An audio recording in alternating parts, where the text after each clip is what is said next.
बना रही है।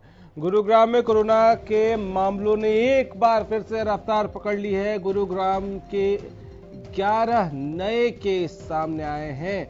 जिले में 84 हो गई है कोरोना के मरीजों की संख्या। इस वक्त की बड़ी खबर आ रही है, कोरोना के 43 मरीज हालांकि ठीक हो चुके हैं, लेकिन फिर भी ये संख्या बहुत तेजी से जो है वो बढ़ा है। पिछले कुछ दिनों में 40 मरीज टोटल इस वक्त इनका इलाज चल रहा है। कोरोना के एक मरीज ने आत्महत्या भी की है। मनोज वशिष्ठ हमारे संवाददाता हमारे साथ जुड़ गए हैं।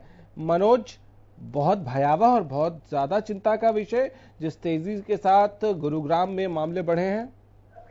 जी बिल्कुल गौरव, सीएमओ का साफ तौर पर कहना है कि अगर आप सब्जी खरीद रहे हैं तो सावधान हो जाइए, क्योंकि हो सकता है कि आपके आसपास कोई कोरोना कैरियर लेकर घूम रहा हो। और इसमें ये सीएमओ किसी को डराने के लिए नहीं बोल रहे, बल्कि लोगों की सावधानी बरतने के लिए बोल रहे हैं। क्योंकि गौरव, पिछले हफ्ते मैं बताना चाहूंगा, पिछले हफ्ते अनाज मंडी यानी कि खानसा मंडी के पास जो है अनाज मंडी है, बहुत बड़ी सब्जी मंडी है यहाँ पर पिछले सप्ताह 54 लोगों के सैंपल लिए गए थे और इनमें से 9 पॉजिटिव आए हैं। तो इनके जो तार हैं वो भी कहीं ना कहीं दिल्ली आजादपुर मंडी से जुड़े हुए हैं।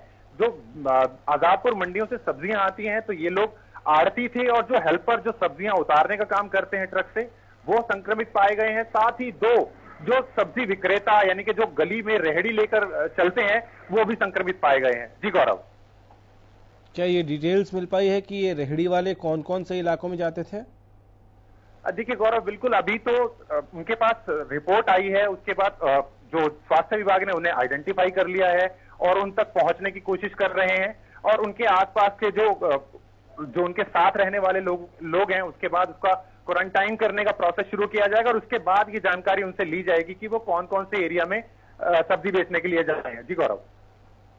मनोज, ये इसलिए भी बहुत ज्यादा चिंता का विषय हो जाता है कि कोई सब्जी विक्रेता पॉजिटिव पाया गया है, क्योंकि एक तो उसकी रीच बहुत ज्यादा लोगों तक है और दूसरा वो जिस तरह के इलाकों में रहते हैं, ऐसे रेडी वाले और खोमचे वाले जो हैं, वो हम जानते हैं कि हाईली पॉपुलेटेड, डेंसली पॉपुलेटेड वो इलाके हैं। बिल्कुल गौरव, बिल्कुल सही कहा आपने, क्योंकि इनकी रीच बहुत ज्यादा होती है।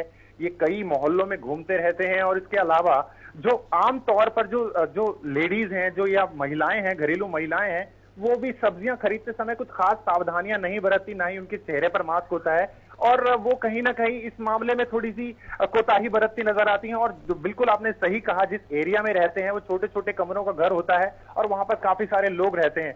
तो स्वास्थ्य विभाग की चिंताएं जरूर बढ़ी हुई हैं और एक बड़ा सवाल उनके सामने अब आकर खड़ा हो गया, और एक चुनौती भी है उनसे निपटने की कि आखिर ये कितने लोगों को संक्रमित कर चुके हैं और कौन कौन से ऐसे लोग हैं जो इनके संपर्क में आए हैं। जी गौरव, बहुत बड़ा सवाल है और ये बहुत ज्यादा चिंता का विषय है, क्योंकि हमने देखा है कि किस तरह से झज्जर में ग्रीन जोन से रेड जोन तक का सफर सिर्फ सब्जी वालों की वजह से वहां तय हुआ है। तो ये बहुत बड़ी चुनौती। बहुत शुक्रिया मनोज आपका इन तमाम जानकारियों के लिए।